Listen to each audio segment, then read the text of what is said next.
رسول اللہ صلی اللہ علیہ وسلم کسی کام کا حکم دیتے تو وہ ایسا ہی کام ہوتا جس کے کرنے کی لوگوں میں طاقت ہوتی۔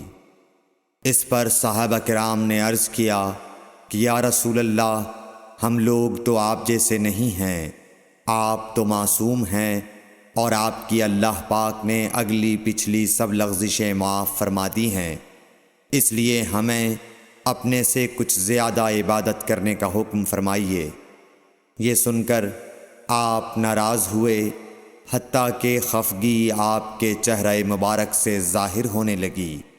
پھر فرمایا کہ بے شک میں تم سب سے زیادہ اللہ سے ڈرتا ہوں اور تم سب سے زیادہ اسے جانتا ہوں، پس تم مجھ سے بڑھ کر عبادت نہیں کر سکتے۔ صحیح بخاری حدیث نمبر 20۔